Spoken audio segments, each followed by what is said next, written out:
Hello all. So let's begin with question number 29।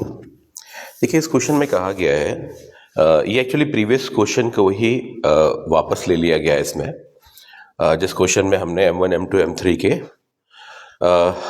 एक्सेलरेशंस निकाले थे, अब इसमें कहा गया है कि M2, M3 की वैल्यूज तो 2 kg और 3 kg हैं, और ये जो M1 है, M1, M2, हाँ, M2, M3 की वैल्यूज तो दी हुई हैं, बट M की वैल्यू क्या होनी चाहिए सो दैट ये रेस्ट में रहे। तो एक्चुअली ये M1 नहीं है, यहाँ पे इसको हटा देते हैं। हाँ, ये M है और हमें M की वैल्यू पूछी गई है कि M की वैल्यू क्या होनी चाहिए ताकि ये रेस्ट में रहे। देखिए, क्वेश्चन बहुत सिंपल है।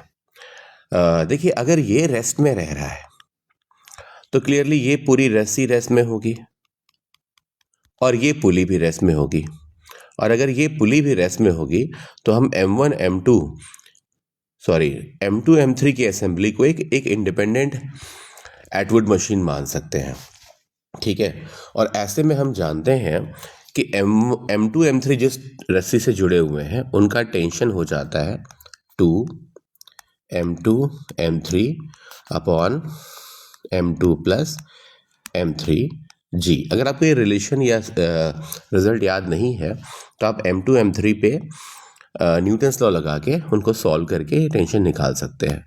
ये कितना आ जाएगा, देखिए 2 टाइम्स M2 2 है, M3 3 है, अपॉन उनका सम 5 हो जाएगा, और G कितना हो जाएगा, तो G तो 10 है ही। अब देखिए यहाँ पे हम सॉल्व करें तो ये 2 आ जाएगा, तो ये आ जाएगा 24 न्यूटन। अब अगर इन रस्सियों में टेंशन T है तो यहाँ का जो टेंशन है वो 2T होगा, ओके। और 2T, अगर 2T ऊपर की तरफ लग रहा है तो M को 2T के बराबर होना चाहिए, mg को 2T के बराबर होना चाहिए, सो दैट M में बी एट रेस्ट। तो क्लियरली mg की वैल्यू कितनी आनी चाहिए, 2T, which is 48 Newton. Clearly, तो यहाँ से G10 को लेते हुए M की वैल्यू आ जाएगी 48/10, दैट इज 4.8 kg। तो दैट वाज क्वेश्चन नंबर 29। आगे बढ़ते हैं। देखिए, नेक्स्ट क्वेश्चन में कहा गया है, calculate the tension in the string shown in figure, the pulley and the string are light and all surfaces are frictionless. देखिए, बहुत सिंपल क्वेश्चन ही है, बस थोड़ा सा यहाँ पे रस्सी को ज़्यादा घुमा दिया गया है। अगर हम ध्यान से देखें तो 1 kg पर नीचे की तरफ वेट लगेगा 10 न्यूटन का, और ऊपर क्या लगेगा, ऊपर एक टेंशन लगेगा। अब ये टेंशन पूरी रस्सी में ट्रैवल करता हुआ यहाँ पे आ जाएगा, तो ये जो ऊपर टेबल पे रखा है 1 kg, उस पर आप देखेंगे इधर की तरफ टेंशन लगेगा, और इस पर इसके अलावा कोई और हॉरिजॉन्टल फोर्स नहीं है।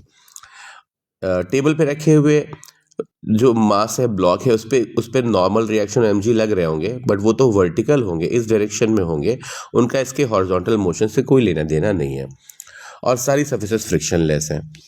तो क्लियरली हम कह सकते हैं, अगर हम हैंगिंग 1 kg का FBD बनाएं, तो ये FBD तो बना ही हुआ है, न्यूटन्स लॉ लगाएं, तो आप देखेंगे यहाँ पे न्यूटन्स लॉ, अगर मान लें कि ये A एक्सेलरेशन से नीचे आ रहा है तो कनेक्टेड रोप के कारण ये भी A एक्सेलरेशन से लेफ्ट चलेगा। अब देखिए न्यूटन्स लॉस, तो हैंगिंग मास पे नीचे की तरफ 10 माइनस ऊपर की तरफ T बराबर मास इंटू एक्सेलरेशन, मास 1 है तो A आ गया। और ऐसे ही जो टेबल पे रखा है वो भी 1 kg है, उस पर अकेला फोर्स T है, तो वो भी बराबर मास इंटू A आ गया। अब पूछा क्या गया है, टेंशन इन द स्ट्रिंग पूछा गया है, तो ये A की वैल्यू आप यहाँ पे डाल दीजिए, तो T की वैल्यू आ जाती है 5 न्यूटन। देखिए, बहुत ईजी सा सवाल है ना। आगे बढ़ते हैं। अगर एक्सेलरेशन निकालना है तो एक्सेलरेशन भी 5 मीटर पर सेकेंड स्क्वायर ही आ जाएगा, बिकॉज T बराबर A है न्यूमेरिकली। नेक्स्ट क्वेश्चन देखिए। देखिए, अगले सवाल में इसको नेक्स्ट वीडियो में लेते हैं। चलिए ठीक है, यहाँ तक आज इतना ही रखते हैं।